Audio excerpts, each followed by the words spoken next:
Hello student, আজকের ক্লাসে আলোচনা করব রোহিণী বালিকা বিদ্যালয়ের সেকেন্ড সাবমেটিভের ম্যাথ কোশ্চেন নিয়ে। প্রথম কোশ্চেন, একের দাগের একের কোশ্চেনে বলেছে 3:2 অনুপাতটি হলো, অপশানগুলো দেখে নাও, লঘু অনুপাত, গুরু অনুপাত না সামান্য অনুপাত। 3:2, ঠিক আছে। এটাকে বলা হয়, 3কে বলা হয় পূর্বপদ আর 2কে বলা হয় উত্তরপদ। ঠিক আছে। পূর্বপদ গ্রেটার দেন যদি উত্তরপদ হয় তখন সেই অনুপাতকে বলা হয় গুরু অনুপাত। তখন বলা হয়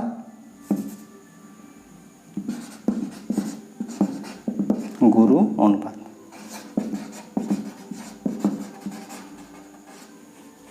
এটা লেস দেন যখন হয় তখন সেটাকে বলা হয় লঘু অনুপাত। লঘু অনুপাত হয়েছে। যখন পূর্বপদ গ্রেটার দেন উত্তরপদ হয় তখন সেটাকে বলা হয় গুরু অনুপাত, আর যখন লেস দেন 0 হয় তখন সেটাকে বলা হয় লঘু অনুপাত। ইকুয়াল টু যদি হয় তখন সেটাকে বলা হয় সমানুপাত হয়েছে। তাহলে এক্ষেত্রে সঠিক উত্তর হবে, দেখে নাও, এক্ষেত্রে সঠিক উত্তর হবে তোমাদের সেকেন্ড যেটা আছে গুরু অনুপাত, সেকেন্ডটা হচ্ছে সঠিক উত্তর। এরপর হচ্ছে 2 কোশ্চেন।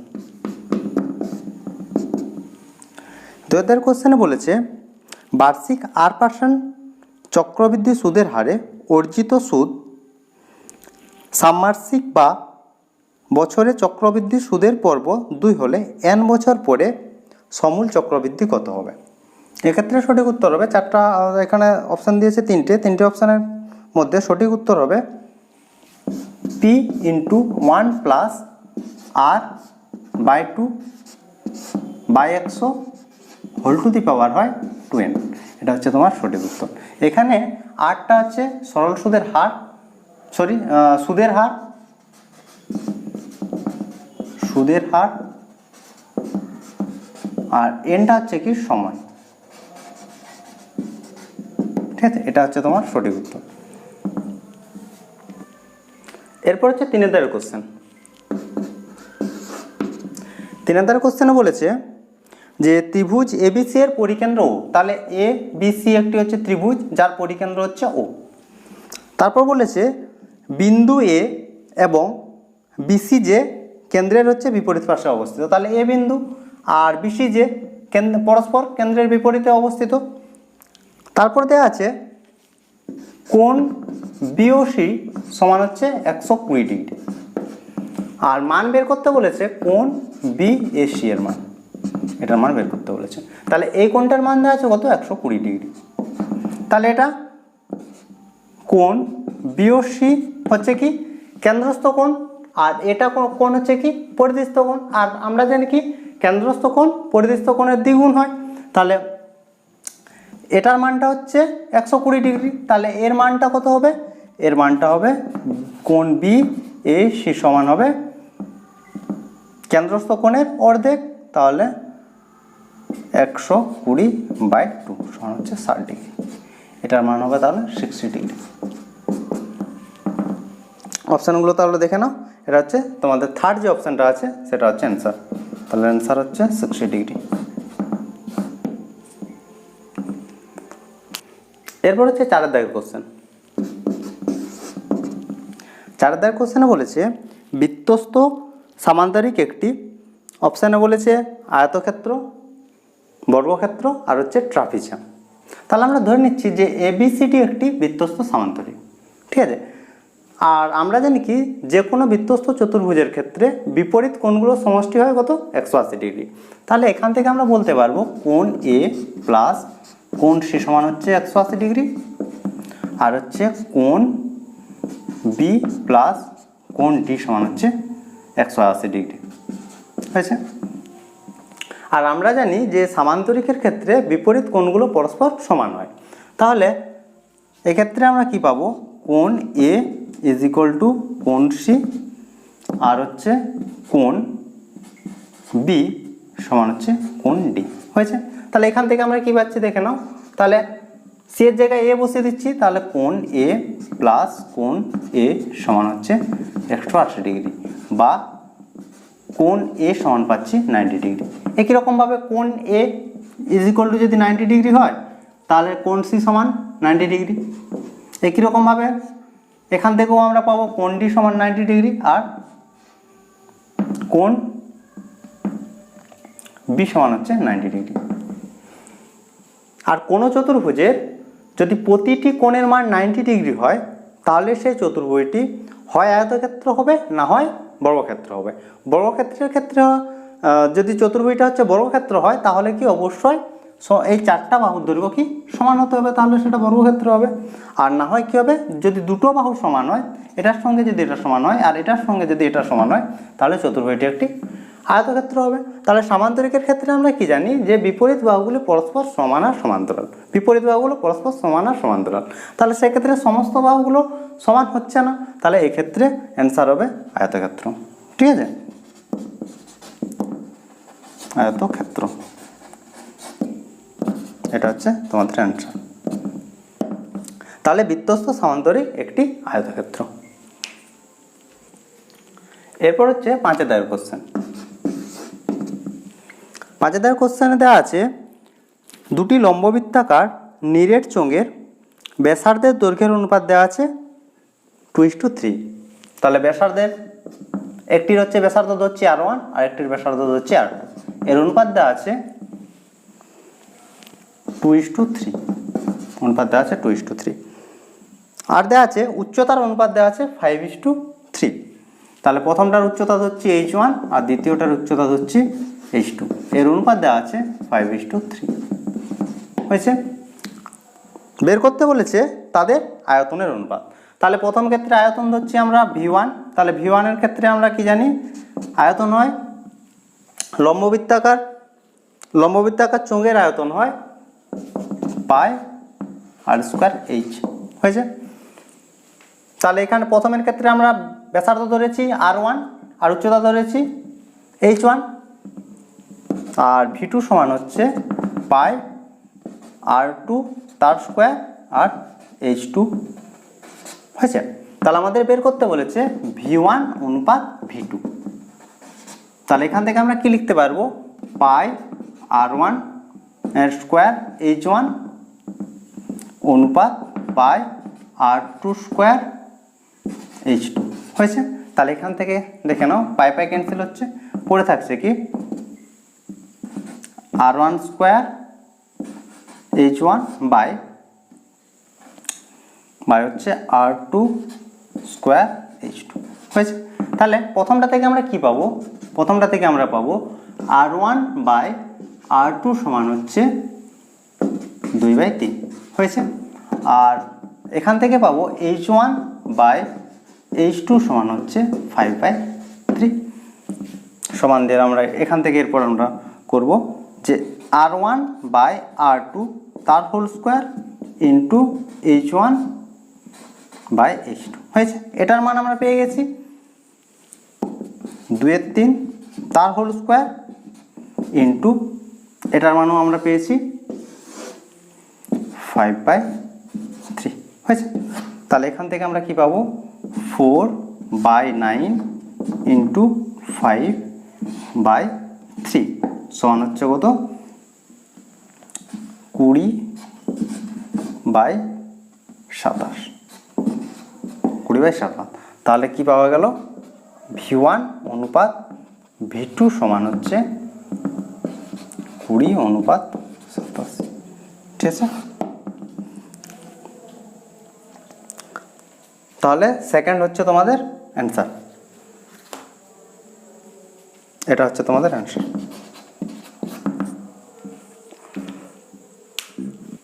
এরপর হচ্ছে 2 দাগের কোশ্চেন। 2 দাগের প্রথম কোশ্চেনে বলেছে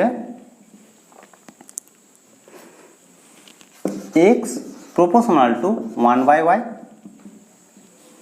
আর y proportional to 1/z হলে এক্স প্রপোর্শনাল টু বের করতে বলেছে। এই টাইপের অঙ্কগুলোর ক্ষেত্রে দেখে নেবে যে এই দুটোর মধ্যে কমন কি আছে। তাহলে এই দুটোর মধ্যে কমন আছে ওয়াই, তাহলে আমরা ওয়াইয়ের মানটা যে কোনো একটাতে বসিয়ে দেবো। তাহলে প্রথমটা থেকে আমরা কি পাবো, x is equal to k1 by y. সমানুপাতিক থেকে সমান করেছি তার জন্য একটা ধ্রুবক নিয়েছি, সাইডে লিখে দেবে k1 নট ইকুয়াল টু 0, অশূন্য ভেদ ধ্রুবক। আর এখান থেকে আমরা পাবো y is equal to k1 ধরেছি, তাহলে k2 ধরে নিই, k2 বাই জেড হয়েছে। এখানেও কীরকমভাবে k2 নট ইকুয়াল টু 0 হয়েছে। তাহলে এই ওয়াইয়ের মানটা আমরা এখানে বসিয়ে দিচ্ছি, বা এখান থেকে আমরা কি পাবো, এক্স সমান k1 বাই ওয়াই সমান পেয়েছি k2 বাই জেড, বা এক্স সমান হচ্ছে k1 বাই k2 আর জেডটা উপরে চলে আসবে, বা এক্স সমান হচ্ছে, এটাকে একটা ধ্রুবক ধরে নিচ্ছি k ইন্টু জেড, বা এখান থেকে আমরা কি লিখতে পারবো, বা এক্স প্রপোর্শনাল টু জেড। এখানে লিখে দেবে k সমান হচ্ছে k1 বাই k2। আচ্ছা, তাহলে আমরা কি পেলাম, এক্স প্রপোর্শনাল টু জেড। তাহলে অ্যান্সার হচ্ছে এক্স প্রপোর্শনাল টু জেড, এটা হচ্ছে তোমাদের অ্যান্সার। এরপর হচ্ছে 2 অধ্যায়ের কোশ্চেন। 2 অধ্যায়ের কোশ্চেনে বলেছে 5√11 একটি ড্যাশ সংখ্যা। তাহলে এটা হচ্ছে একটি কি, অমূল্য সংখ্যা।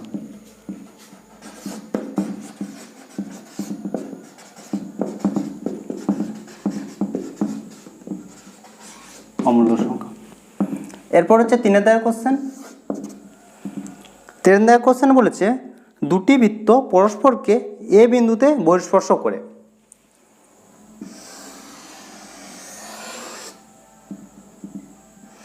পরস্পরকে বহিঃস্পর্শ করে, তাহলে এ বিন্দুতে বহিঃস্পর্শ, তাহলে যেখানে ছেদ করেছে সেটা হচ্ছে এ বিন্দু। এরপর বলেছে এ বিন্দুতে অঙ্কিত বৃত্ত দুটির সাধারণ স্পর্শক হলো।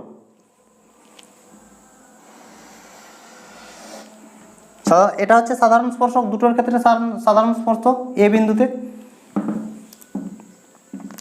এই যে সাধারণ স্পর্শকটা পাওয়া যাচ্ছে এটা কি বলেছে, সরল না তির্যক, ঠিক আছে, এটা জানতে চেয়েছে। এই সাধারণ স্পর্শককে আমরা সরল সাধারণ স্পর্শক বলবো না তির্যক সাধারণ স্পর্শক বলবো, এটা জানতে চেয়েছে, ঠিক আছে। এটা তোমাদেরকে বলে রাখি, দুটোর ক্ষেত্রে তোমাদের বুঝিয়ে দিচ্ছি সরল সাধারণ স্পর্শক কি আর তির্যক সাধারণ স্পর্শক কি।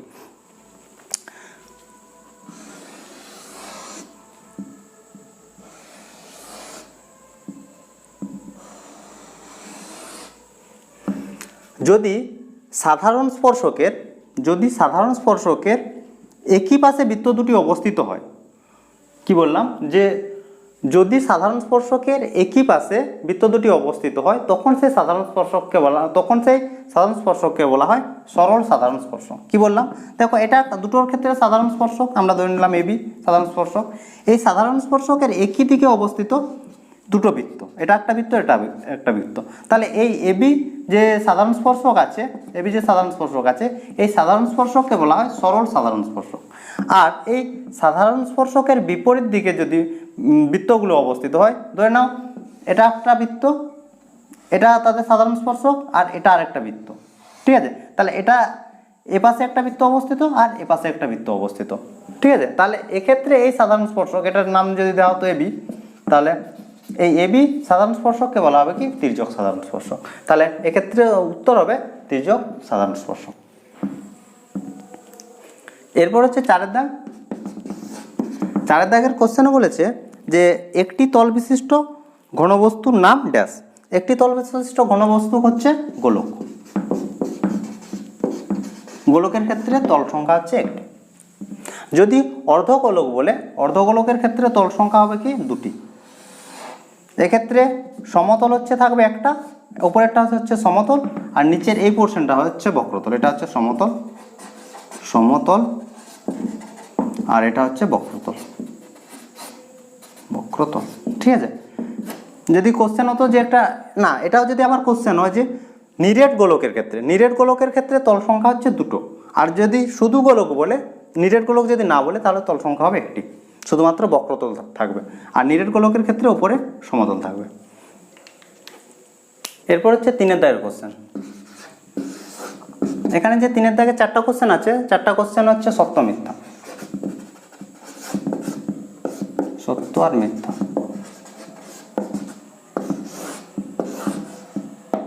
প্রথম কোশ্চেনে দিয়েছে √75 আর √147, এই দুটো বলেছে সদৃশ্যকরণী। সদৃশ্যকরণীর ক্ষেত্রে করণীগুলো যদি সমান হয় তাহলে সেগুলোকে সদৃশ্যকরণী বলে। যেমন ধরো √a আর হচ্ছে 2√a, এই দুটো হচ্ছে সদৃশ্যকরণী। আর যদি থাকতো √a আর √b, তাহলে এটা হচ্ছে সদৃশ্যকরণী নয়। ঠিক আছে, তাহলে এই ক্ষেত্রে দেখে নাও 75 দেওয়া আছে, 75 থেকে আমরা কি পাবো? 75কে আমরা লিখতে পারি 5 × 5 × 3, তাহলে এখান থেকে আমরা পাবো 5√3 হয়েছে। এখান থেকে কি পাবো? 3 × 27, তাহলে এখান থেকে আসছে 49 বলতে 7√3। এখানে দেখো করণীগুলো সমান, যেহেতু করণীগুলো সমান তাহলে এই দুটো হচ্ছে সদৃশ্যকরণী। তাহলে √75 আর হচ্ছে √147, এটা হচ্ছে তোমার সদৃশ্যকরণী,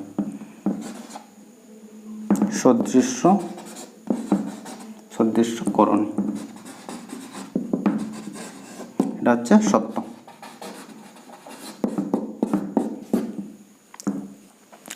তারপর 2 দাগের কোশ্চেনে বলেছে, 2 দাগের কোশ্চেন বলেছে অংশীদারি ব্যবসায় কমপক্ষে লোকের দরকার 3 জন।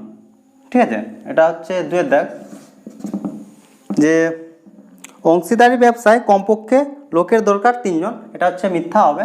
2 দাগেরটা হবে মিথ্যা, কারণ এটা হচ্ছে কমপক্ষে 2 জনের দরকার হয়। ঠিক আছে, এরপর হচ্ছে 3 দাগের কোশ্চেন। 3 দাগের কোশ্চেনে বলেছে 7 সেমি দৈর্ঘ্যের ব্যাসার্ধ বিশিষ্ট একটি নিরেট অর্ধগোলকের সমকতলের ক্ষেত্রফল 147 পাই বর্গ সেমি। ঠিক আছে, তাহলে এখানে ব্যাসার্ধের দৈর্ঘ্য দিয়েছে 7 সেমি, ব্যাসার্ধ তাহলে আর ধরে নিচ্ছে ব্যাসার্ধ সমান দেওয়া আছে 7 সেমি। আমরা জানি নিরেট অর্ধগোলকের ক্ষেত্রে সমকরতলের ক্ষেত্রফল হয় এর সমান হয় 3πr²। 3πr² কোথা থেকে আসছে তোমরা একটু দেখে নাও। এটা যদি একটা অর্ধগোলক হয় তাহলে ওপরের ক্ষেত্রফল হয় কি πr², কারণ ওপরটা হয় বৃত্ত, তাহলে তার জন্য তার ক্ষেত্রফল হবে πr²। আর অর্ধগোলকের যদি এটা অর্ধগোলক নিরেট না হতো তাহলে তার বক্রতলের ক্ষেত্রফল হতো কত? গোলকের ক্ষেত্রে হচ্ছে 4πr², আর অর্ধগোলকের ক্ষেত্রে হতো 2πr²। আর উপরের ক্ষেত্রফলটা যোগ হচ্ছে বলতে πr² যোগ হচ্ছে, সমান হচ্ছে 3πr²। হয়েছে, তাহলে 3πr²। আর এর মান কত দেওয়া আছে? 7, তাহলে 3 × π × 7 স্কোয়ার সমান হচ্ছে 3 × π × 7 7 হয় 49, তাহলে 7 আর 1 12, 12 আর 2, 12 2 হচ্ছে 14, এত পাই, এত বর্গ সেমি। তাহলে এটা দেয়াই আছে কত? 147 পাই বর্গ সেমি, তাহলে এটা হচ্ছে সত্য।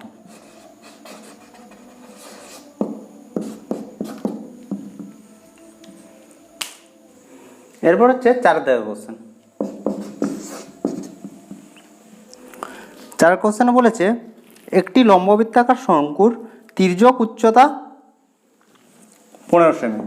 তির্যক উচ্চতা দেওয়া আছে 15 সেমি।